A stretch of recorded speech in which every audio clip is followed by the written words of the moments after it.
Yo, what it do, everybody? This is your boy JP, aka the Black Gandhi, bringing y'all a special video today. It is the return of JP Rants Season 2, Episode 1, baby. As y'all know, I wasn't able to consistently upload the first season because I didn't have opportune times to record. But now I'm starting to get a little grasp of my windows of when I can record and things like that. So I have kind of a more consistent schedule, but I don't know if the uploads will be as consistent. But I'll be definitely be able to have the videos recorded so that way I'll be able to upload when I can.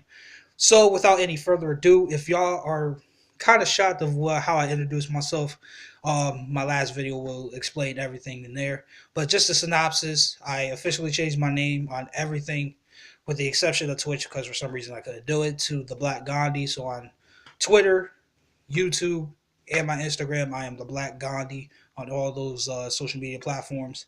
So without any further ado, let's get right into the video. Originally, the original plan was I was going to do a rant about the new Power Rangers movie that is coming out tomorrow.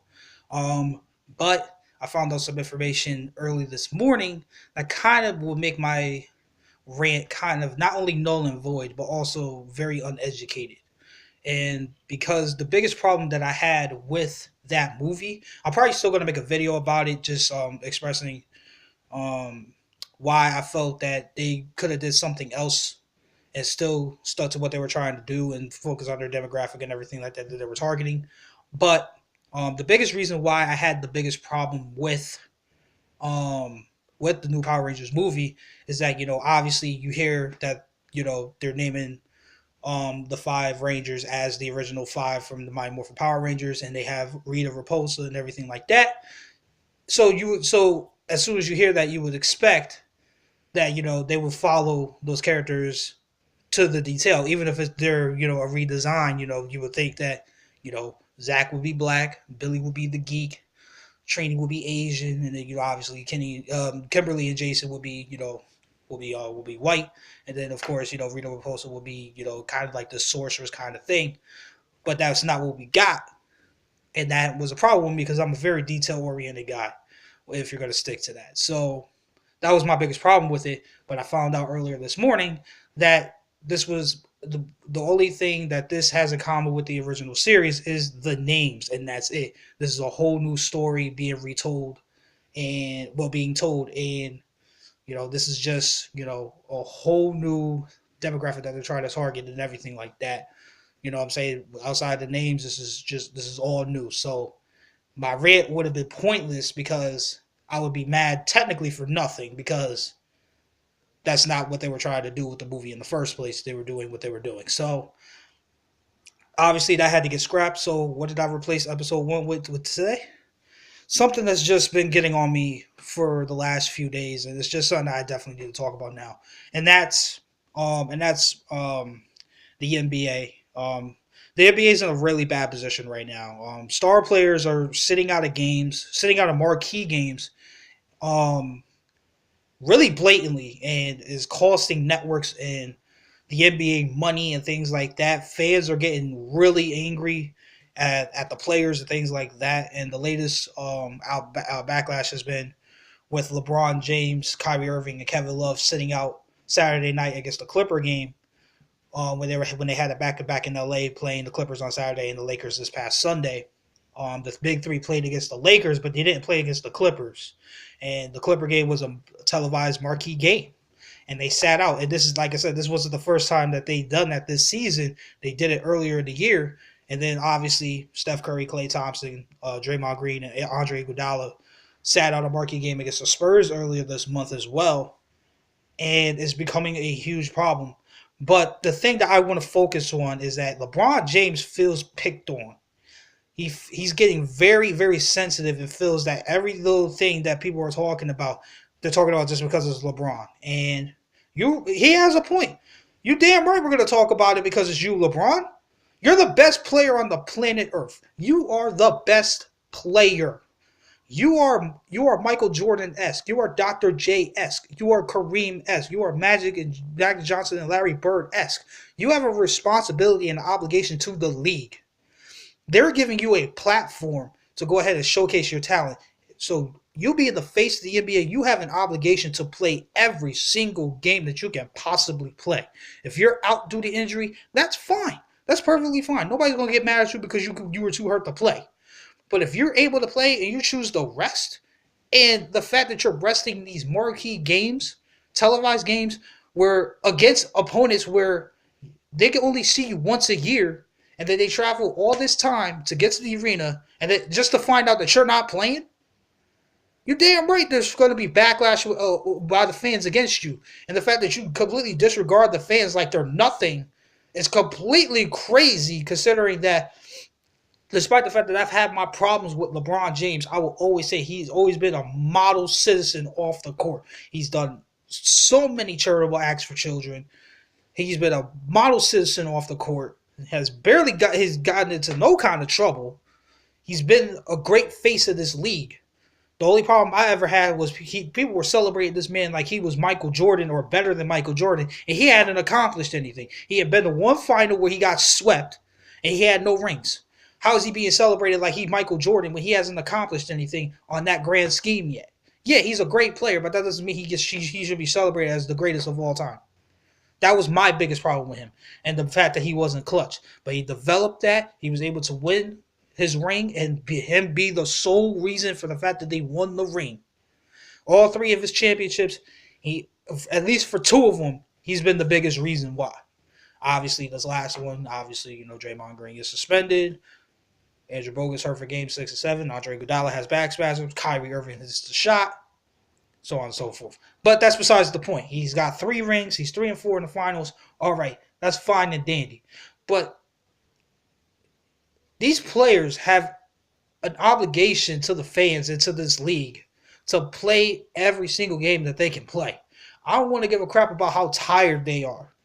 In the 80s and the 90s, where you could go ahead and run somebody over and they won't call the foul. That was the type of era they played in. Michael Jordan, freaking Karl Malone, John Stockton, Reggie Miller, all these guys playing 18, 19 years in the league. Barely missed time. John Stockton missed 6 games in his entire 19-year career. 6 games. But LeBron is sitting out games because he needs to rest. The league has been 82 games for as long as I can remember. And like I said, there was never any problem with, we need to rest players and things like that. But LeBron feels, I'm too tired because I've played in 6 consecutive NBA finals with 2 Olympics in between and yada, yada, yada. Who cares, man? You're one of the most well-conditioned athletes in this league. You're in one of the best shapes in this league. And you're tired? You're tired? You need to rest? If you're going to rest against freaking a game that you're playing against the Philadelphia 76ers or playing against a bad team. Or just this past week, for example, play against the freaking Clippers and rest against the Lakers. You're still playing in Staples Center? But I guess it's because this is against the purple and gold. That game makes it way more important to play than the game against the Clippers, who are actually in the playoffs. Okay. And then people are going to say, but JP, what about Greg Popovich? He's been resting players for a long time, but we haven't really talked about it. People have been talking about it. The only reason why it's on the freaking national spotlight now is like with this whole Black Lives Matter movement. Freaking the reason why it's being talked about as much as it's being talked about now is because of social media and because it's freaking being recorded and we can see it instantly. But this kind of stuff has always been happening. It's the same thing here.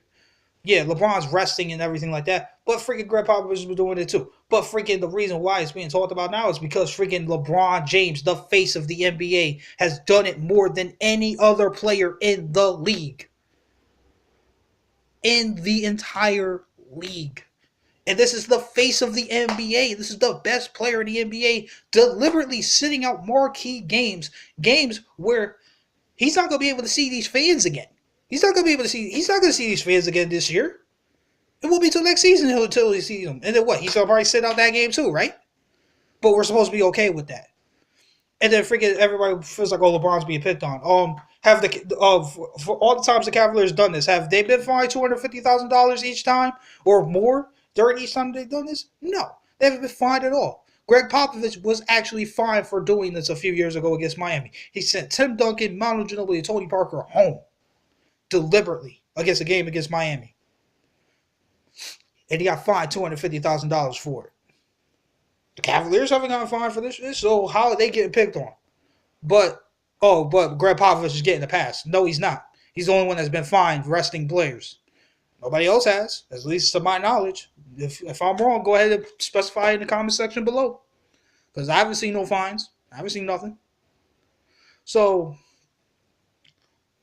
as a NBA fan, I'm a Boston Celtic fan, born and bred, and bleed green till the death of me, and beyond that, I will always bleed that green. I'm always going to be a Celtic fan. But I am an NBA fan too.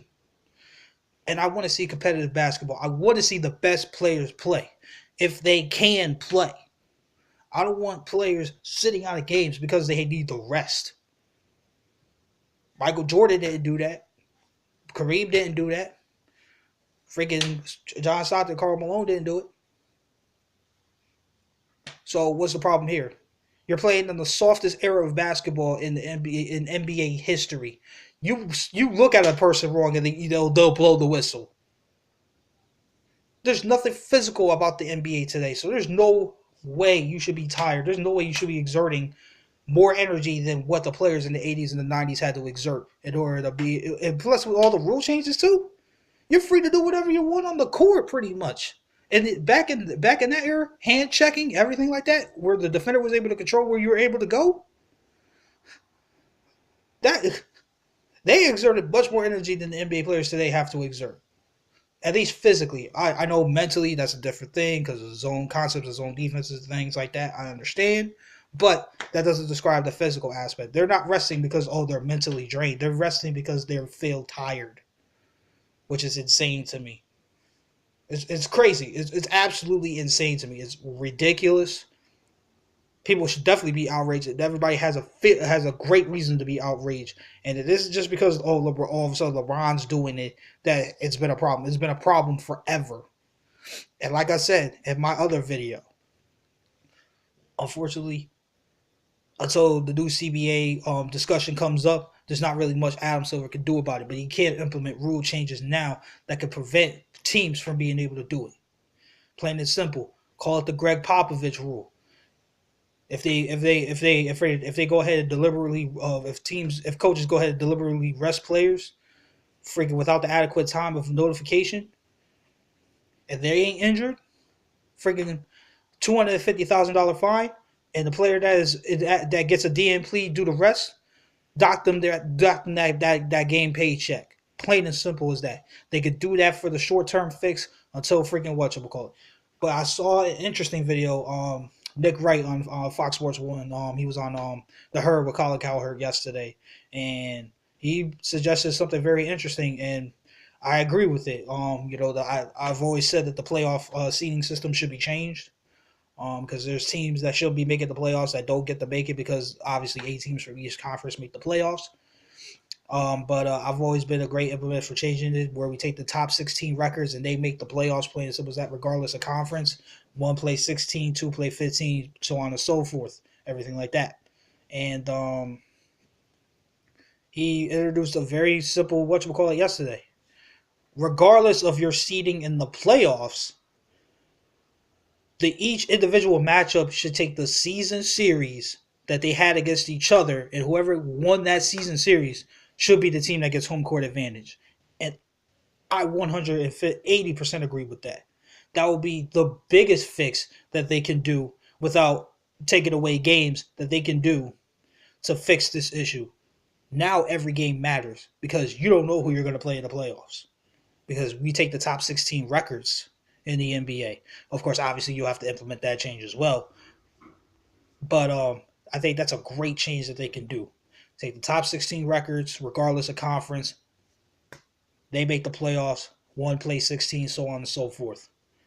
And then each individual matchup, you take the season series. Whoever won the season series gets home court advantage. Now every game matters. Now these players won't sit out due to rest. They'll only sit out due to injury. That's a great fix. But then, like I said, what I proposed. You lower the season to 65, between 65 and 68 games. You lower the preseason to 4 games. You take a week away from training camp and start the preseason a week earlier.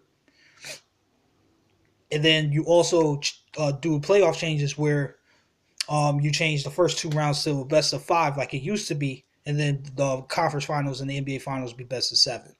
So those are just, there's so much that the NBA can do to fix this issue. It's just a matter of now Adam Silver, the commissioner of the NBA, he's got to do his thing now. He's been doing his thing since he's become the commissioner. Handled the Donald Sterling situation flawlessly, in my opinion. He's been a great commissioner, and I feel his best work is yet to come. And I think that doing these kind of changes, I think would be a great help for the NBA, because now you get to keep the games the way they are. Every game matters, and freaking, there's no means for a player to sit out now because they know that every game matters.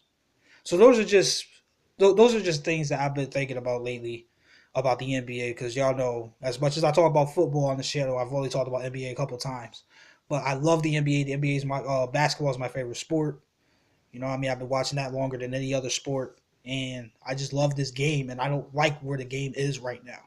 It's become too much of a soft league. It's become too much of a 3-point shooting league. I grew up in an era where freaking, you know, people got clotheslined and freaking not much happened. You know what I mean? Obviously they got in trouble, but you know what I'm trying to say. Like we don't have anywhere close to that anymore. You know what I'm saying? Like, and I'm not saying that we need to go back to what the 80s and 90s were basketball wise. I'm not trying to say that. I'm just saying there's probably some rules that we could bring back that were part of that era that would change the game drastically now. It will make it a lot more entertaining. Will make it a lot more entertaining. Just for example, prime example, I honestly think that they should bring back the hand check rule. Like, why did they banish that in the first place? That makes no sense. Because now if it's kind of like what they did in football, where freaking they cater the league to the offense now. It's hard to play defense in the NFL now, just like it's hard to play defense in the NBA now. But I think just bringing back that one thing, I really think can boost the league worldwide. No question about that. So that's just my take on it, man. And that's pretty much all I gotta really say about it.